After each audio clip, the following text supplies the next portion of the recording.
मोनसे रंगमन्चआव धेमाजि जिल्ला दुलाराय बर' फरायसा आफादा देग्लाय बोसोराव 30थि बोसोरसालिया जथुम्माखौ गाजा गोमजायै खुंफुंदों। माहारिबादनि जिखिनि थामोनथा रैखाथि जोंनि आदर्शनि खोथा दङ, बड'फाया जि खोथाखौ जोंनो बिबान हिसाबै होनानै गालांबाय जे आं थैनायाव आंहा एसेबो दुखु गैया, नाथाय आंनि सानथौ सानस्रिया जुदि थैफालाङोब्ला आंहा बेयाव गोथौ दुखु मोननाय थागोन। आरो बे आदर्शखौ लानानै माहारिबादनि जि मोनसे जोंनि गोथौ जि सान्थौ सिन्ता दुलाराय बर' फरायसा आफादा, जोंनि दख'रा जिल्ला आफादा, मिरु आफादा, साफ्रोमबो मावथि बिबानगिरिफ्रा थैथाङै हारिनि थाखाय, माहारि दानायनि थाखाय, निर्माणनि थाखाय बावसोमबोदों। आरो दिनै बेयाव रोजा रोजा बर' आइ आफा, जोंनि गार्जेन, जोंनि बिमा बैसो, बाजै आबौ बैसोनि बेयाव बाहागो लाफैनायानो बिनि मोनसे गेदेर नेरसोन। आरो गावनि आंगो, गावनि हारिनि आफाद होननानै, सिनस्रि आफाद होननानै दुलाराय बर' फरायसा आफादखौ जेरैबायदि मदद होबोदों, बियो हारिनि इयुन जोंनि जिखिनि थामोनथानि खोथा, जोंनि रक्षनाबेक्षननि खोथा, बेखौ मोनफुंनांगौनि बिथिङाव जोङो आरोबाव रासिनै गोहो बोलो मोनगोन होननानै आंहा फोथायनाय दङ। धेमाजि जिल्लायाव फैनानै बे खोथाखौ आं स्पष्टयै बुंनांगोन जे बर' कसारि वेलफेयार अट'नमास काउन्सिल जि मोनसे जोंनि बड'लेण्ड दाबिनि गेजेरजों मोनथाम जि जोंहा पलिटिकेल डिमान्ड दङमोन, बड'लेण्ड आलादा रायजो, नीलाचल आरो लोगोसेनो एसटि हिल कार्बि आंलंनि जि मेटार, दा जिहेतु बिटिआर बा बड'लेण्डखौ संकसनिफ्राय सिमलुगुरि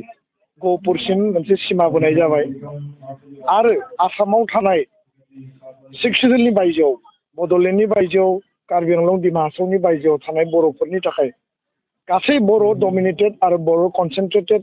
एरिया, भिलेज आरो पपुलेसनखौ लानानै बर' कसारि अट'नमास काउन्सिल जिहेतु दाफुंबाय, बे दाफुंनायनि आरो बे सुक्तिनि प्राय 5 बोसोर बे समसिमाव जोंहा जि मोनसे मेजर एजेन्डा दङमोन, बे एजेन्डाया जाहैबाय जे बर' कसारि काउन्सिलखौ पुर्नांग मर्यादा होनांगौ, फुल फ्लेजेड स्टेटास होनांगौ।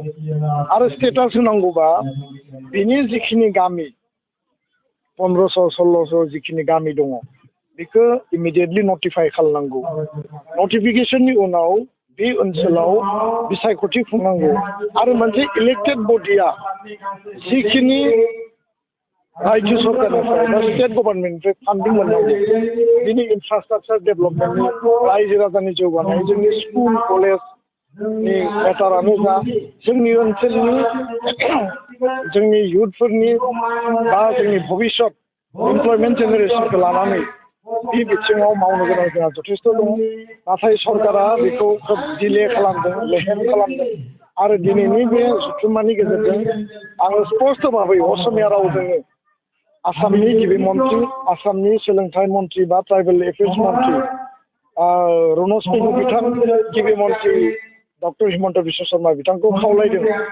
जे गोख्रैनो फेब्रुवारि दानाव बाजेट सेसन फैगोन, बिनि सिगां सिगां बर' कसारि वेलफेयार अट'नमास काउन्सिलनि पुर्नांग मर्यादा गासै बेबस्थाखौ रोखायै खालामनांगौ। आरो फान्डिं जि ग्रान्ट इन एइड बाजेट प्रभिजन जि दङ, बेखौ थोजासे हरनांगौ, जाहाथे बे काउन्सिला माने खुनु आखाइ आथिं माने बेबायदि जिरायनानै थानाङाबासिनो मजबुतै, राफोदै, गोख्रोङै खामानि मावनो हानाय पर्यायनि मोनसे क्षमताखौ मोनो। आरो बेजों 10-12 लाख बर' हारिनि, बर' सुबुंनि, बर' न'खरनि, बर' गामिनि भबिष्यत हारि दानायनि माने जि बिथिं बे नांजोबनानै दङ। दा बे खोथाखौ आङो गोख्रोङै खावलायबाय। स्कुल प्रभिन्सियेलाइजेसननि बेलायाव धेमाजि जिल्लायाव एलपि, एमइ, हाइ स्कुल जिखिनि दङ, जे बर' मिडियामनि स्कुल, बेखौ प्रभिन्सियेलाइज खालामनांगोन। आरो बेनिफ्राय सरकारा मालाबाबो खारग'नो हाया। बिथांमोना बाजेटनि, फान्डनि बायदिसिना जुक्ति दिन्थियो, खिन्थु बे जुक्तिफोरा जोंनि थाखाय माने गनायथाव नङा। सरकारा जि कमिटमेन्टआव दङ, 6.3नि कमिटमेन्ट, बिटिआरनि स्कुलानो जा, आउटसाइड बिटिआरनि बर' मिडियामनि स्कुलानो जा, बिथांमोना कमिटमेन्टखौ मावफुंनांगोन आरो बेखायनो जोंनि नारसिननाया जोबाखै गोख्रोंनिफ्राय गोख्रोंसिन जों नारसिनगोन 100 बा एकर्ड सिगनेटरि आरो बिनि गेजेरजों धेमाजि ओनसोलनि भेन्सार स्कुलनि जेंनाखौ फोजोबनो हागोन आंहा फोथायनाय दङ स्कुलनि अबस्थाया सरकारि लेभेलावबो मोजां नङा सिंगल टिचारनि जेंना